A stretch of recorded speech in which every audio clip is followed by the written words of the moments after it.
una de las mujeres que colapsó en pandemia? Les doy la bienvenida al Colapso de la Superwoman. El podcast que revela cómo la pandemia afectó a las supermujeres en Chile. Ya que detrás de la capa de heroínas que cargan se esconden desigualdades laborales que se agudizaron por la crisis.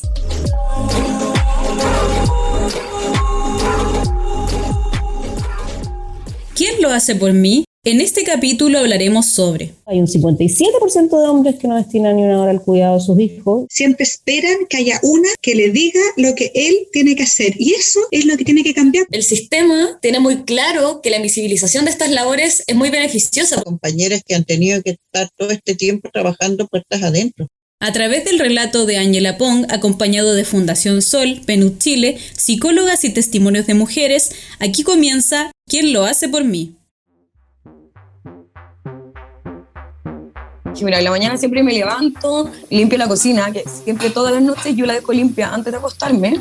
Cambiarle la ropa a la Antonia, que se tiene que lavar los dientes, todo eso durante la mañana, hacer las camas. Pero Cristóbal de repente juega play en la noche y come y se toma una cerveza y queda los vasos sucios y ¿cachai? Recoger las cosas que andan dando vueltas en la casa, ordenar un poco en verdad.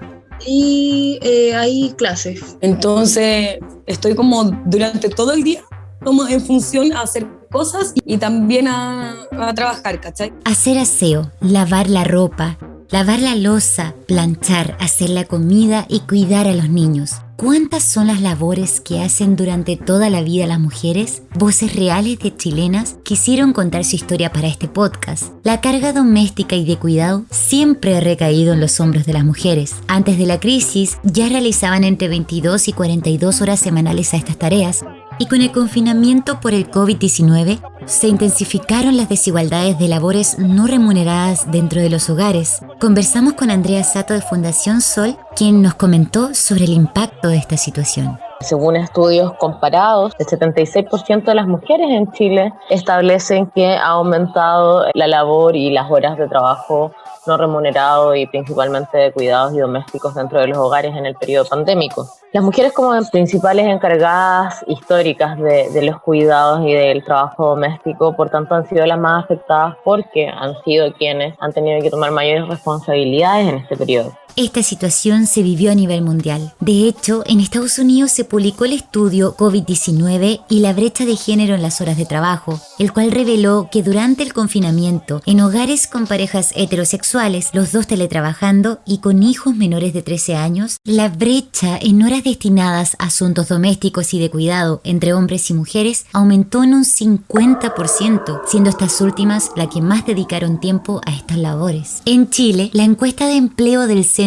UC de Encuestas y Estudios Longitudinales evidenció que en julio de 2020, plena cuarentena por la pandemia, un 38% de hombres mayores de 15 años dedicó 0 horas semanales a labores domésticas, tales como hacer el aseo, cocinar y lavar la ropa. Paula Poblete, de Comunidad Mujer, se refirió al respecto. O sea, ya llevábamos 3 meses encerrados y aún así hubo hombres que no hicieron nada del trabajo doméstico. O sea, no lavaron ni un plato. Y de hecho, esa es la cifra menos alarmante, porque si te vas a las cifras de cuidado, hay un 57% de hombres que no destinan ni una hora al cuidado de sus hijos y hay un 71% de hombres que no destinan ni una hora al acompañamiento escolar. Pero no todos son cifras, por eso me motivé a buscar desde mi computador distintos testimonios de mujeres chilenas que quisieran hablar para saber si estaban sintiendo una carga doméstica en el encierro. Me llamo Nicole Ulloa, vivo con mi hija y con mi pareja. Tengo 26 años, soy estudiante de química. Gracias, Nicole, por querer contar tu historia, sobre todo en estos tiempos tan difíciles de pandemia. Por eso que te quiero preguntar si en este periodo, con todos encerrados, ¿sientes que te llevas más la carga doméstica? Mucho, porque además, claro, como Pedro trabaja desde acá de la casa y yo en realidad estudio, pero Pedro no puede decir, oye, chiquillo, espérenme que tengo que ir a hacer aseo o tengo que ir a hacer almuerzo. En cambio, en mi horario es, entre comillas, más flexible. Yo puedo decir, ya, me desconecto, hago el almuerzo y después puedo la clase grabada. Me ha pasado que se me juntan clases por ver. No puedo decirle tanto, oye, ¿sabes que hoy día te toca hacer el almuerzo a ti? pucha, si no puede, no se puede, ¿cachai? Tengo que estar yo ahí. Pero para conocer otras realidades, me alenté a preguntarle a distintas personas. ¿En sus casas, las tareas del hogar son compartidas? No, la verdad es que las tareas principales las hacemos entre mi mamá y yo, nos dividimos, y mi papá y mi hermano ayudan fines de semana o como con lo que pueden, pero por lo general todas las cosas las dividimos entre mi mamá y yo. La verdad es que no siempre son compartidas, pero a veces sí, a veces se intenta. Por ejemplo, hay veces en que yo cocino y mi hermano no, pero hay veces en que él sí cocina y yo trato de hacer otras cosas de aseo. Antes era más injusta la cosa, pero ahora como que se ha ido repartiendo mejor las tareas del hogar. En cuanto a las funciones de la casa, durante la pandemia, yo diría que hay una división, pero no completa. En mi caso, yo he trabajado principalmente durante la pandemia por videoconferencia, y mi señora no trabaja fuera, ella siempre ha estado dedicada en la casa. Solo en los fines de semana, más que nada, se comparten algunas tareas, no totalmente. Yo cuando puedo, los fines de semana trato de ayudarle en la cocina, no cocino completamente, y en labores domésticas también solo la apoyo. Con respecto a las tareas del hogar, son compartidas 50 y 50, no, la verdad. Yo como mujer y madre, sí me tengo que hacer cargo como de gran parte de cosas del hogar. Sí, pero en menor medida, dado que por lo menos en mi casa cada uno tiene su espacio, cada uno hace sus cosas, su habitación, pero todo lo que es como espacio compartido, ahí no, porque mi mamá es la persona que se encarga de hacer absolutamente todo lo que hay en el espacio compartido, no porque no queramos, sino porque ella se siente que es como su responsabilidad, independiente que uno quiera decirle algo o no, pero no es compartido en ese sentido. Me encantaría que lo fuera. El problema cultural. Muchas veces no somos conscientes de las desigualdades laborales que ocurren dentro del hogar, pero incluso el Ministerio de la Mujer y Equidad de Género ha corroborado que la pandemia afectó más a las mujeres, porque en Chile no hay corresponsabilidad o existe en muy poca proporción. El confinamiento visibilizó que todavía prevalecen los roles tradicionales de género, pero ¿quién nos impuso a cumplir todas esas responsabilidades como mujeres? ¿Es una autoimposición cultural? Se lo preguntamos a la historiadora feminista María Estela Toro. Viste que esa es una gran pregunta, como la pregunta o una de las preguntas clásicas y que se mantienen, por ejemplo, dentro de la teoría feminista, ¿no? ¿Cuándo parte la opresión? ¿Y por qué la opresión de las mujeres? ¿Qué es lo que gatilla esto? ¿Por qué se mantiene por tantos años? Eso es una pregunta clásica y hay distintas respuestas, ¿no? Una respuesta, y aquí ya lo estoy pensando más históricamente, tiene que ver con la instalación del patriarcado. A partir del patriarcado como paradigma que supone la supremacía del hombre o de lo masculino en la sociedad, se estableció la división sexual del trabajo, donde en una familia nuclear heterosexual, el hombre cumple el rol de ser proveedor y la mujer el rol de cuidadora. Estos roles establecidos según el sexo biológico han perdurado bajo la socialización de género, proceso por el que aprendemos creencias, valores y comportamientos que nos traspasa la sociedad a través de la educación formal como de la familia, que desde temprana edad se adquiere entre hombres y mujeres, recayendo las tareas domésticas y de cuidado en estas últimas. Entonces, ¿el rol maternal de las mujeres es una construcción cultural? Nos compartió su perspectiva la psicóloga María Isabel Tapia, parte de Minca, una red de psicólogas feministas. Ser mujer es una construcción, o sea, todo lo que se habla sobre lo que es ser mujer se construye en base a tu crianza, en base al contexto en el que vivimos. Entonces, obviamente la sociedad en la que vivimos nosotros se plantea que la mujer es la cuidadora. Obviamente nosotros tenemos figuras de apego importantes al momento de nacer, ¿cierto? Un bebé necesita un pecho, una atención, un tacto, ¿cierto? Pero también necesita un hombre que también exista, ya un hombre o la pareja o una mujer, pero yo creo que no tiene que ver con el sexo de género. Yo creo que tiene que ver más bien con el rol que se le ha atribuido a la mujer. Sigue escuchando El colapso de la Superwoman, un relato con voces de expertas, testimonios y paisajes sonoros. La esfera reproductiva históricamente se ha vinculado al espacio privado, por eso que se asocian las tareas del hogar con las mujeres como su responsabilidad, mientras que el rol histórico del hombre se basa en trabajar para proveer, por lo que ellos simplemente ayudan en el hogar. No se le ocurre, pero sí dice, ya, ¿en qué te ayudo? es real el yo te ayudo, no ¿qué vamos a hacer? Nicole, nuestra primer testimonio, nos contó su propia experiencia. Es real que yo tengo muchas más responsabilidades, yo creo que por cultura, por lo que sea, son como asumidas que las tengo que hacer, ¿sí? Por ejemplo, Pedro no lava la ropa, o sea, él no tiene idea de cómo prender la máquina, la lavadora, y si yo no le digo, oye, hay que lavar hoy día, ni se le ocurrió que pues, existe un canasto de ropa que hay que lavar, no sé, si hay que sacar la basura, a él no se le ocurre que hay que sacar la basura, yo le tengo que decir que hay que sacar la basura, lo hace, pero es mi responsabilidad y yo como que delego. La especialista Elizabeth Guerrero del PNUD Chile se explayó en este punto. Pero ellos como que tienes que decirle que es necesario hacer algo que para uno es tan lógico y razonable, y desde ahí es esa responsabilidad. O sea, tú a lo mejor puedes transferir la responsabilidad, pero tienes que decirle al otro que lo haga. No es que el otro se va a adelantar y decir, hoy día me toca hacer esto, o me toca preocuparme de mis padres, sino que siempre esperan que haya una que le diga lo que él tiene que hacer. Y eso es lo que tiene que cambiar, porque si no la carga, aunque no sea física, la carga mental igual está en una. Es que no me dijiste, pero es que no tengo que decírtelo, somos gente adulta. Mi amor, ¿en qué te ayudo? Ay, es que no me dijiste que tenía que hacerlo. También la crisis de los cuidados se agravó con el confinamiento. Como explicamos ya en el primer capítulo, la educación de niños y niñas se trasladó a los hogares y esta carga se la llevaron más las mujeres con el acompañamiento escolar. Así lo vivió Daniela, mujer de Santiago de Chile de 27 años, quien se quedó en casa durante la cuarentena para poder estar más presente con el cuidado de sus hijos menores de 10 años. Además de hacerme cargo de como las cosas del hogar, almuerzo, desayuno, todo así, tengo que estar igual pendiente de las clases de los niños porque, por ejemplo, mi hijo mayor él no puede estar en el computador, sin que yo esté al lado porque él no escucha a la profesora, no la escucha simplemente. En general somos las mujeres, como tú dices, las que nos hacemos cargo, y los hombres por alguna razón se desentienden, por alguna razón que conocemos, hay un tema de socialización, de crianza, y que nosotras nos sentimos mucho más llamadas a aquello y ellos tienen mucha más facilidad de desentenderse, como le decía una amiga, el chip, ¿no? Como que pareciera que tienen un chip que pueden desconectar mucho más fácilmente y una está mucho más pendiente de lo que necesitan, de pensar en qué les está pasando, qué pueden requerir.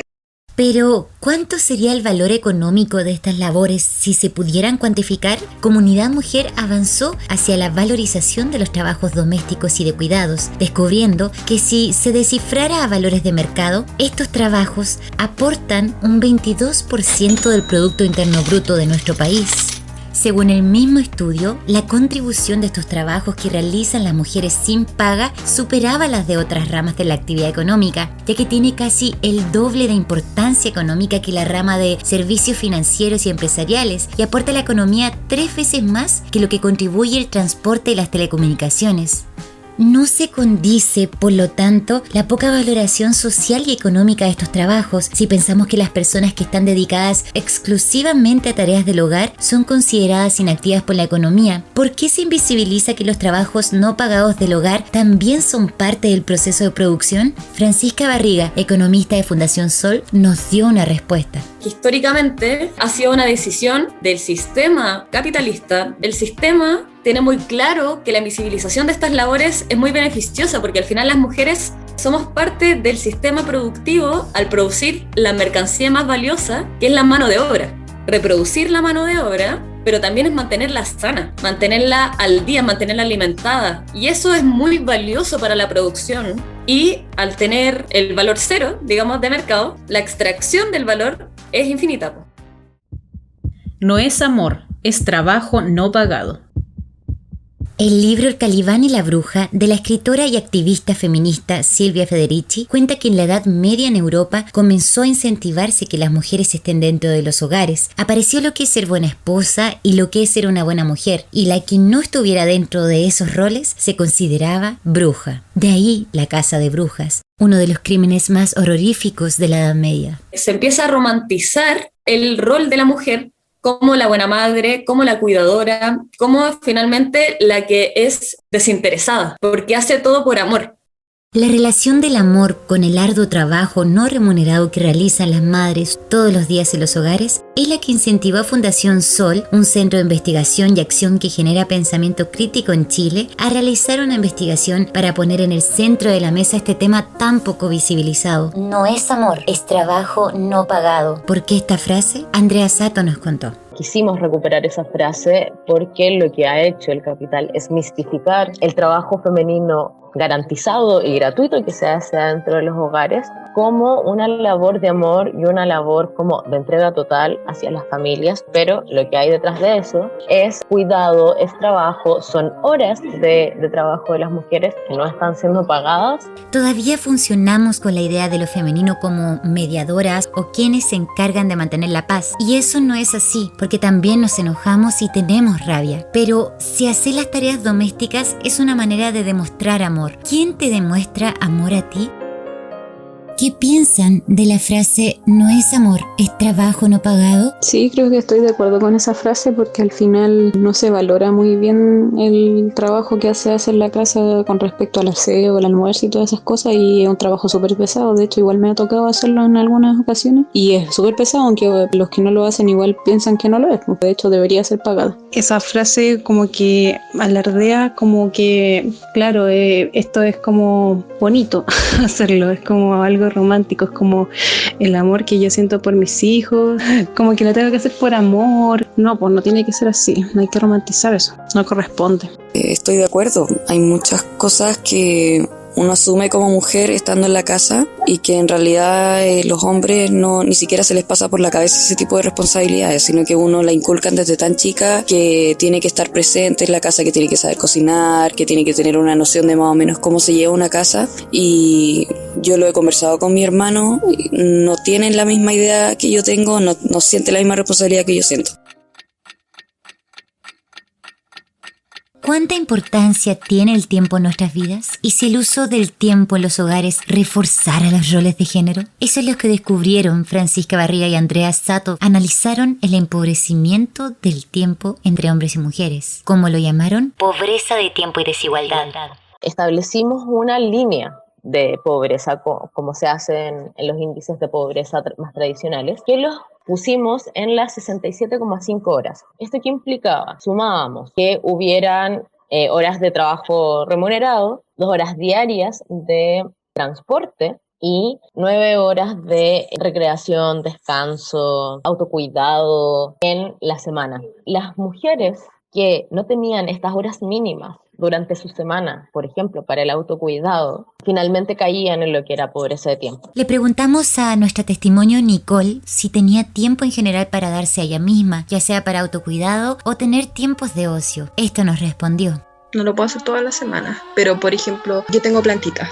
Y cuando tengo tiempo, en general le dedico mucho tiempo a mis plantitas porque hay que podarla, porque hay que regarla todos los días y ya no puedo hacer eso. Pues. O sea, de repente se me ha pasado una semana, no regué. Y así se me han vuelto un par de plantitas, pero tiempos de ocio, entre comillas, tengo poco en verdad. Francisca Barriga señaló que hay una diferencia abismal entre hombres y mujeres con respecto a caer en pobreza de tiempo. Las mujeres son las más afectadas. Al hacer un análisis por sexo, primero, ¿cierto?, entre hombres y mujeres, vemos que el 53,1% de las mujeres cae en pobreza de tiempo al establecer esta línea de la pobreza. Y esto lo comparamos respecto a la de los hombres, que es un 35,8%. O sea, acá hay una diferencia abismal. Creemos que la pobreza de tiempo y la diferencia y desigualdad de tiempo también es parte de la violencia económica, por lo mismo que estábamos conversando. Lo que queríamos hacer con este índice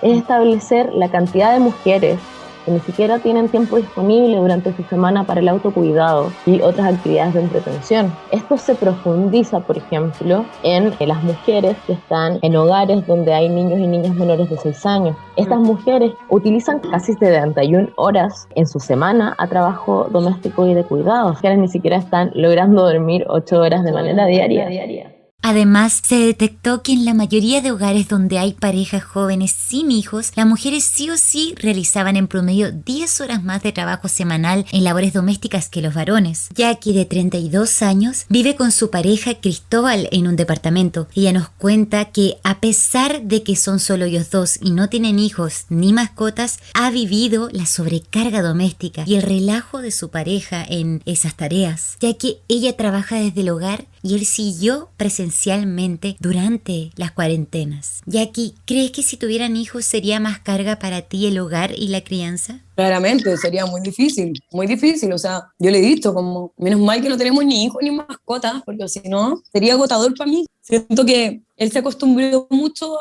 a esto, a que yo estuviera en la casa, que yo hiciera las cosas, entonces solamente dejó de hacerlo, como de flojera, entonces es difícil. Ni siquiera en situaciones donde debiera haber un equilibrio existe. Te invitamos a seguirnos en redes sociales, en Spotify, iVoox y YouTube como El Colapso de la Superwoman Podcast.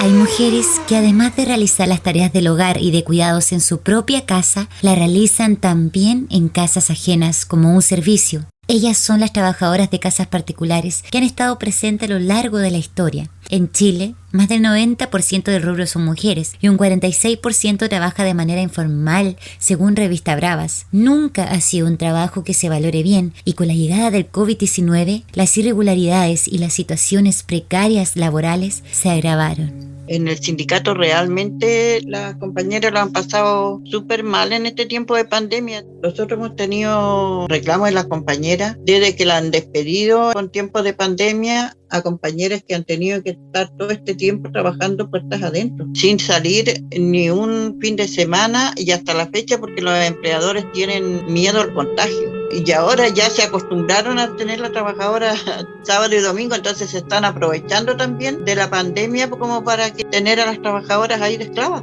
Emilia Solís, presidenta de Sinducap, un sindicato de trabajadoras y trabajadores de casa particular, nos contó desde cerca la realidad que tuvieron que vivir distintas trabajadoras de hogares durante la pandemia. La mayoría son migrantes en su sindicato y fueron las que más difícil se les hizo sobrellevar la cuarentena. Hubieron despidos injustificados, despido de compañeras que la habían traído de sus países acá a Chile y las tiraron a la calle justamente en tiempo de pandemia. Recientemente me estaba llamando una chiquilla que a ella la trajeron de Perú y resulta que en septiembre del año pasado la tiraron a la calle. Cuando se levantó la cuarentena en Santiago, llegó el empleador, la sacó el mismo día y la fue a tirar a la calle sin saber ella para dónde ir ni qué hacer, hasta cuando se encontró con alguien y la llevó a mi pieza donde yo vivía. La desvalorización del trabajo femenino es transversal a si es pagado o no, y a pesar de que cada vez es más alto el porcentaje de mujeres que ingresan a la educación superior y entran al mundo laboral, no implica la liberación de otras obligaciones relacionadas con las actividades tradicionalmente asociadas a lo femenino.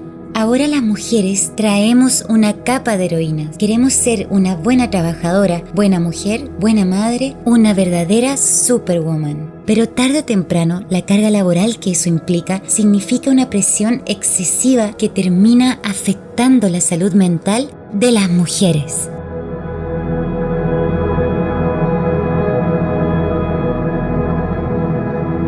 Aquí termina ¿Quién lo hace por mí?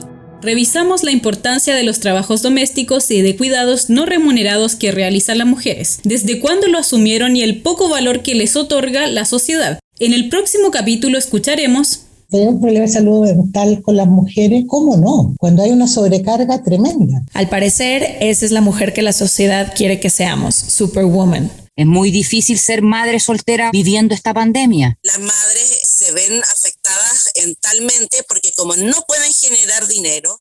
Gracias por escuchar El Colapso de la Superwoman.